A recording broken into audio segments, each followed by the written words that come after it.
এক গ্রামে এক ভালো নামের যুবক বাস করত, নাম ছিল আল ফাজার। সে খুবই ধার্মিক এবং সৎ ছিল, তবে এক দুঃখজনক কারণে সে প্রতিদিন আল্লাহর ইবাদত করতে ভুলে যেত। তার কারণে তার বাবা মা ও গ্রামের মানুষ খুব চিন্তিত ছিল। আল ফাজার তাওবা করার জন্য অনেকবার চেষ্টা করেছিল, কিন্তু বারবার ব্যর্থ হচ্ছিল। একদিন আল ফাজার তার বন্ধুর সাথে কথা বলছিল। বন্ধুটি তাকে বলল, আল ফাজার, তুমি যদি সত্যিই তাওবা করতে চাও, তবে তোমাকে প্রথমে গভীরভাবে চিন্তা করতে হবে। আল্লাহ তাওবার দরজা কখনো বন্ধ করেন না, কিন্তু তোমার মনকে প্রস্তুত করতে হবে। এই কথা শুনে আল ফাজার গভীর চিন্তা করতে শুরু করলো এবং আল্লাহর কাছে প্রার্থনা করল। সে বলল, হে আল্লাহ, তুমি জানো আমি তাওবা করতে চাই, তবে আমাকে আমার পাপ থেকে মুক্তি দাও। এক রাতে সে মসজিদে ছিল। তার চোখের সামনে এক বৃদ্ধ মানুষ এসে দাঁড়ালো এবং বলল, বেটা, তুমি যদি সঠিক পথে চলতে চাও, তবে তোমাকে আল্লাহর প্রতি দৃঢ় বিশ্বাস রাখতে হবে। আল ফাজার বৃদ্ধকে প্রশ্ন করল, কিভাবে আমি আমার ভুলগুলো থেকে মুক্তি পাব? বৃদ্ধটি হাসি দিয়ে বলল, তোমার ইস্তিগফার যথাযথভাবে করতে হবে। আল্লাহ যখন তোমাকে ক্ষমা করবেন, তখন তোমার হৃদয় পবিত্র হয়ে উঠবে। এরপর আল ফাজার তার সমস্ত পাপের জন্য গভীরভাবে তওবা করে আল্লাহর কাছে ক্ষমা চাইল। সেই রাতে তার হৃদয়ে শান্তি নেমে আসে।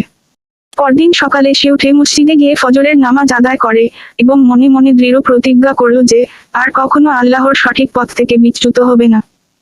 তারপর থেকে আল ফাজার তার জীবনের প্রতিটি কাজ আল্লাহর নির্দেশনা অনুযায়ী করতে শুরু করল। সে নিয়মিত নামাজ পড়া শুরু করল, গুনাহ থেকে নিজেকে বাঁচানোর চেষ্টা করল এবং তার জীবন পরিবর্তন হতে থাকল। গ্রামবাসীরা তার পরিবর্তন দেখে অবাক হয়ে গেল এবং তারা আল ফাজারকে ঈমান এবং ধার্মিকতার ভালো উদাহরণ হিসেবে দেখতে শুরু করল। এভাবেই আল ফাজারের জীবনে তওবার গুরুত্ব এবং আল্লাহর রহমতের দিকটি স্পষ্ট হয়ে উঠল। তার জীবনে শান্তি, পরিতৃপ্তি ও আল্লাহর দয়া অবিরত ছিল। তিনি বুঝতে পারলেন, আল্লাহ যদি মুচ্ছিত মনের সঙ্গে তওবা করতে ইচ্ছুক থাকে, তাহলে আল্লাহ তার দয়া কখনোই ছেড়ে দেন না। শিক্ষা, আমরা যদি আন্তরিকভাবে তওবা করি, তবে আল্লাহ আমাদের ভুলগুলো মাফ করে দেন এবং আমাদের জীবনে শান্তি, সুখ ও শান্তির পথ খুলে দেন। এই গল্পটির মাধ্যমে শোনা যাবে তওবা করার গুরুত্ব এবং আল্লাহর রহমতের প্রতি বিশ্বাস রাখতে শেখানো হয়। ছোট্ট গ্রামে এক যুবক ছিল, নাম তার আদিল। আদিল ছিল খুবই প্রাণচঞ্চল, হাসিখুশি, কিন্তু সে ইসলামের মূল ভিত্তি সম্পর্কে অনেক কিছু জানত না।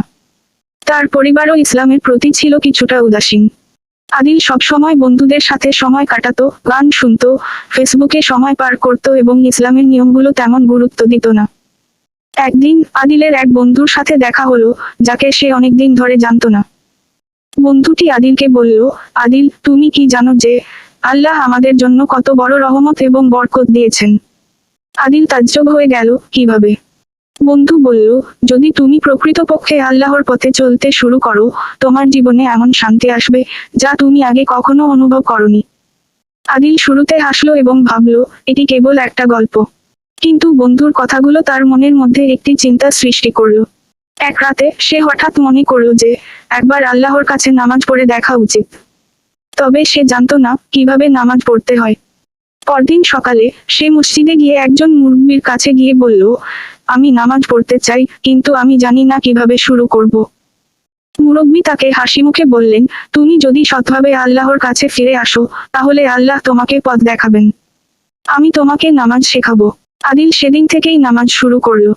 প্রথম দিকে তার জন্য একটু কঠিন লাগলেও সে চেষ্টা করলো এবং ধীরে ধীরে নামাজের গুরুত্ব এবং শান্তি বুঝতে পারল। এক মাসের মধ্যে আদিল নিয়মিত নামাজ পড়তে শুরু করলো এবং ইসলামের বিভিন্ন বিধি বিধান সম্পর্কে জানতে আগ্রহী হয়ে উঠল। একদিন আদিলের মা তাকে বলল, তুমি কি ভালো হয়ে গেছো আদিল? আগের মতো তো আর ঘরে বসে গান শোনো না বা দুষ্টুমি করো না।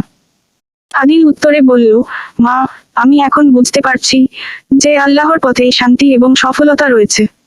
মা অবাক হয়ে গেল এবং তার চোখে পানি চলে এল।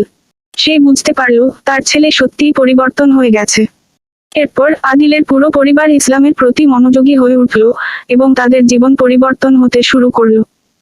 এভাবে আদিল অল্প বয়সেই ইসলামের পথে ফিরে আসল এবং সে শিখল যে সত্যিকারের শান্তি পাওয়া যায় আল্লাহর প্রতি আনুগত্যে। তার জীবন হয়ে উঠল উদাহরণ, তার গ্রামবাসীরা তাকে অনুসরণ করতে শুরু করল।